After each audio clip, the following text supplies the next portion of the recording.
Old Squid TV.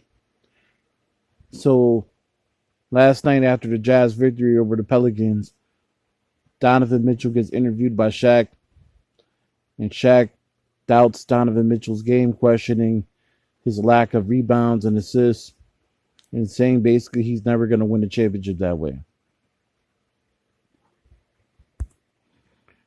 Now Shaq is really seeming like he's a hater. Shaq always hates on big men. But now he's just going after dudes just to go after him. Shaq has to understand he puts these unrealistic expectations that he couldn't even fulfill when he played. How many times was Shaq a double-digit rebounder? How many times was Shaq a multiple-time assist guy? Even a shot blocker. This man just went on First Take yesterday and said defense is overrated. This man is a troll.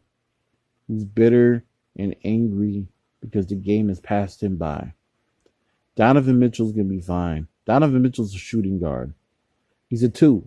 He could play the 1, but he's more of a 2. The man beat Russell Westbrook, Paul George, and KarlAnthony in his rookie year, and lost to James Harden in the second round that year, but still 1 or 2 games in that series. Or a game. It could be 1 or 2 games he won. Donovan Mitchell's only gotten better. If you've seen his performance in the bubble last year against the Denver Nuggets, that man really stepped up.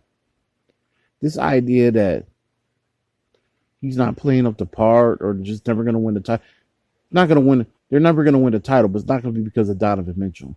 You're never going to win the title because they're not going to be able to attract a free agent that's a superstar to go play with him.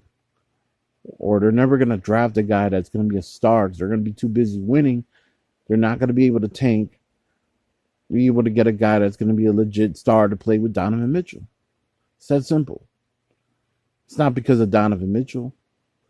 But Shaq, always being Shaq, always has to start beef with the young bucks, the young players. Listen, I grew up in the Shaq era. You know what?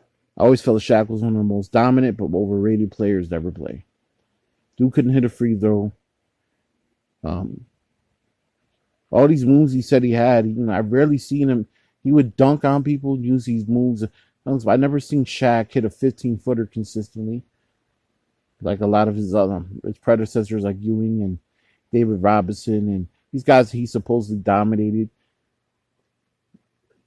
at certain points in times in his career. Shaq pretty much, he played defense when he wanted to. He came to play when he wanted to. Came in out of shape. The reason why Kobe went on his ass the way he did. God rest his soul. And Shaq now just starting to seem like trying to put these expectations on players that are no longer applicable to today's generation. Listen, I'm a Jordan fan to the fullest. He's the GOAT to me. But I can't, the way the game is changed now, there's so many different factors that go into winning. You just have to accept the game is not the same anymore. It's not what it was years ago. You can't expect the game to be the way it was. There's too much three-point shooting. Mid-range is starting to come back a little bit for the most part, though. There's too much three-point shooting and layups. And this, the only center that's really dominating in the league right now is Embiid. Davis is not technically a center. Gobert is pretty much what the typical center would be in today's day and age, which is more like a 10-point per game, 15, 16 rebound, and shot blocker type of guy, which Shaq tends to criticize. That said, what he did to Donovan Mitchell yesterday was uncalled for. But Donovan Mitchell, though, what's great about Donovan Mitchell is that he'll take this as motivation, and he'll use it, and he'll just fuel his game even more. You don't get to tell Donovan Mitchell these things and not feel like he's going to be fueled. Leave your comments down below. Go Squad TV. Subscribe. Salute. Pass the word up. Let's get this going. Peace.